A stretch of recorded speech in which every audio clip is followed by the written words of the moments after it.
வணக்கம். சற்று முன் கிடைக்கப்பெற்ற மிக முக்கியமான செய்தி ஒன்று வெளியாகி உள்ளது. அதிமுகவின் அலுவலகத்திற்கு ஓபிஎஸ் அவர்கள் இன்று வருகை தர உள்ளார்.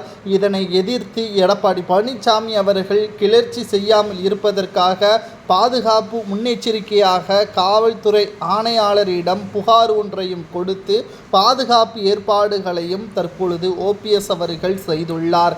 அதிமுகவின் நிதிநிலை அறிக்கையை சரிபார்ப்பதற்கும் ஆண்டுதோறும் அதிமுகவின் தொண்டர்களது குடும்பத்தின் வளர்ச்சிக்காக குறிப்பிட்ட தொகை ஒதுக்கீடு செய்ய வேண்டும். ஆனால் கடந்த 3 ஆண்டுகளாக அது மீண்டும் வழங்கப்படாமல் தடை செய்யப்பட்டுள்ளதாக புகார்கள் எழுந்துள்ளன.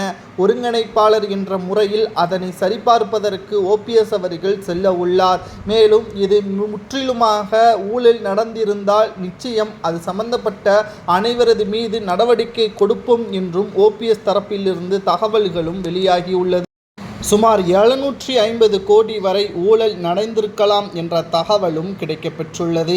இதனால் தமிழகத்தில் உள்ள திமுகவிற்கு எதிராக செயல்படக்கூடிய அதிமுகவின் குடும்பத்தினருக்கே துரோகத்தை இழைத்துவிட்டதாக எடப்பாடி பழனிசாமியின் மீது புகார் கொடுப்பது உறுதியாக நிச்சயம். திராவிட முன்னேற்ற கழகத்தின் ஆட்சியை மீறி நாங்கள் வழிநடத்தி அதிமுகவை சிறப்பான இடத்தில் கொண்டு வந்தோம். ஆனால் எங்களது குடும்பத்திற்கே எடப்பாடி துரோகம் செய்துவிட்டார் என்ற பல்வேறு அதிமுகவின் தொண்டர்களும் ஓபிஎஸ்ஸிற்கு கடிதங்களை அனுப்பியதன் மூலமாகத்தான் இந்த நிதிநிலை அறிக்கையை சரிபார்ப்பதற்கு ஓபிஎஸ் அவர்கள் அதிமுகவின் அலுவலகத்திற்கு செல்கிறார். இதில் பல குளறுபடிகள் இருக்குமே பட்சத்தில் அதற்கான நடவடிக்கைகளை உரிய நேரத்தில் சரியான திட்டமிடுதலோடு யாரெல்லாம் சம்பந்தப்பட்டிருக்கிறார், அவர்களுக்கெல்லாம் எவ்வளவு தொகை கொடுக்கப்பட்டுள்ளது என்ற அனைத்து தகவல்களும் முழுமையாக வெளியிடப்படும் என்று ஓபிஎஸ் அவர்கள் தரப்பிலிருந்து தகவல்களும் கிடைக்கப்பெற்றுள்ளது.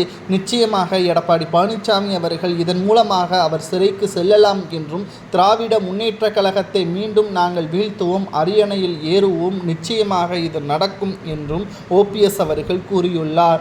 அதற்கு முன்பாக அதிமுகவில் இருக்கக்கூடிய துரோகிகளை விரட்டியடித்து புது தெம்புடன் அதிமுகவின் தொண்டர்கள் நலத்துடன் அதிமுகவை மீட்டெடுக்கக்கூடிய வகையில் முதல் போராட்டத்தை தொடங்கி அதற்கு பிறகு சட்டப்பேரவை தேர்தலை சந்திப்போம் என்றும், தற்பொழுது 750 கோடி நிதி வழங்கப்பட்ட தன்னார்வ தொண்டு நிறுவனங்களுக்கும் துரோகத்தை இழைத்துவிட்டார் எடப்பாடி என்றும், தற்பொழுது நிதிநிலை அறிக்கை சரிபார்த்த பிறகு உண்மையை ஆதாரத்துடன் வெளியிடுவோம் என்று ஓபிஎஸ் அவர்கள் கூறியுள்ளார். ஒருவேளை ஓபிஎஸ் அவர்கள் கூறுவது உண்மையாக இருந்தால் எடப்பாடி சம்பந்தப்பட்ட அனைவருக்கும் என்ன தண்டனை வழங்கலாம் என்பதை உங்களது கருத்துக்களை கமெண்ட் வாயிலாக கூறுங்கள்.